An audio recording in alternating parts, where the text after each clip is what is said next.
LDF യോഗം ചേരാൻ തീരുമാനമായി. ഈ മാസം 17-ന് LDF യോഗം ചേരും. നിയമസഭാ തെരഞ്ഞെടുപ്പിന് ശേഷം ആദ്യമായാണ് ഇടതുമുന്നണി യോഗം ചേരുന്നത്.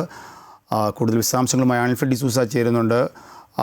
ആൻഫിൽഡ്, ഈ പറഞ്ഞ് സൂചിപ്പിച്ചതുപോലെ ഒരു അല്പം കാലതാമസം നേരിട്ടു ഈ LDF യോഗം ചേരാൻ. അതിൽ മറ്റ് ഘടകകക്ഷികൾക്ക് വിമർശനവും ഉണ്ടായിട്ടുണ്ട്. പ്രതിപക്ഷ ഉപനേതാവ് സ്ഥാനം ഉൾപ്പെടെയുള്ള വിഷയങ്ങളിൽ CPI ആരോപണങ്ങൾ ഉന്നയിക്കുന്ന പശ്ചാത്തലത്തിൽ കൂടിയാണല്ലോ യോഗം ചേരുന്നത്. വിശദാംശങ്ങൾ രാജേഷ്, ഈ നിയമസഭാ തെരഞ്ഞെടുപ്പിന് ശേഷം ആദ്യമായാണ് നിയമസഭാ തെരഞ്ഞെടുപ്പിൻ്റെ ഫലം വന്നു. സർക്കാർ അധികാരത്തിലെത്തി. LDF പ്രതിപക്ഷത്തും വന്നു. അതിനുശേഷം ഈ 3 മാസം പിന്നിട്ടതിന് ശേഷമാണ് ഇടതുമുന്നണിയുടെ യോഗം ചേരുന്നുവെന്നാണ് ഏറ്റവും എടുത്തു പറയേണ്ടത്. ഇടതുമുന്നണി എന്തുകൊണ്ട് യോഗം ചേരാൻ വൈകുന്നു എന്ന ഓരോ ചോദ്യങ്ങൾക്കും അത് ഇടതുമുന്നണി കൺവീനറായാലും പ്രതിപക്ഷ നേതാവായാലും CPIയിലെ സംസ്ഥാന സെക്രട്ടറി ഒക്കെ ആയാലും യോഗം ചേരി ഞങ്ങൾക്കിടയിൽ യാതൊരു പ്രശ്നവുമില്ല എന്നാണ് പറഞ്ഞുകൊണ്ടേയിരുന്നത്. പക്ഷേ എന്തുകൊണ്ട് ഒരു തിരഞ്ഞെടുപ്പ് വന്ന് ഇത്രയേറെ കനത്ത പരാജയം, ചരിത്രത്തില്ലാത്ത രീതിയിൽ LDF തകർന്നു തരിപ്പണമായിട്ട് ഇവർക്കൊരു യോഗം ചേരാൻ കഴിയാതെ വന്നത് വലിയ രീതിയിലുള്ള വിമർശനങ്ങൾക്കാണ് ഇടയായത്. അപ്പോഴൊക്കെ തന്നെ പറഞ്ഞിരുന്നത് ഈ പ്രതിപക്ഷ ഉപനേതാവിനെ ചൊല്ലിയുള്ള തർക്കമാണ് CPMനും CPIയിലും ഉടലെടുത്തിരുന്നത്.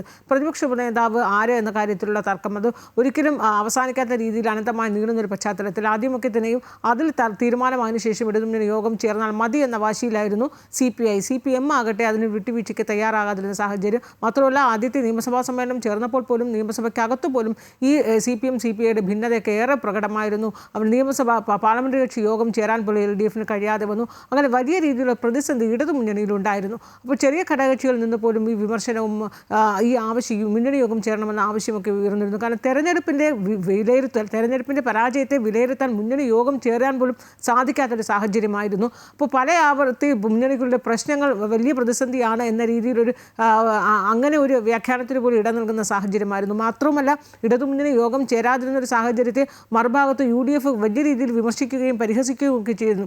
UDFിനുള്ളിലെ പ്രശ്നങ്ങളൊക്കെ ചോദിക്കുമ്പോൾ മുഖ്യമന്ത്രി പോലും വാർത്താ സമ്മേളനത്തിൽ പലവട്ടം പ്രതിരോധിച്ചിരുന്നത് ഇടതുമുന്നണിക്ക് ഒരു യോഗം ചേരാൻ പോലും കഴിയാത്തൊരു പശ്ചാത്തലമാണ്. എന്നിട്ട് എന്തിനാണ് UDFനെ അധിക്ഷേപിക്കുന്ന രീതിയിലുള്ള പരിഹാസമൊക്കെ മുഖ്യമന്ത്രി പോലും നേരിട്ട് നൽകുന്ന പശ്ചാത്തലമായിരുന്നു. എന്തായാലും ഇപ്പോൾ ഇടതുമുന്നണി യോഗം ചേരാൻ തീരുമാനിച്ചിരിക്കുന്ന ഒരു തീയതി പ്രഖ്യാപിച്ചു. 17-ാം തീയതി യോഗം ചേരും. വൈകിട്ട് 4 മണിക്കാണ് യോഗം ചേരുന്നത്. അപ്പോഴും ഈ യോഗം ചേരുമ്പോഴും ഈ CPI പ്രതിപക്ഷ ഉപനേതാവ് ആര് എന്ന കാര്യത്തിൽ ഇതുവരെ തീരുമാനമൊന്നുമായിട്ടില്ല.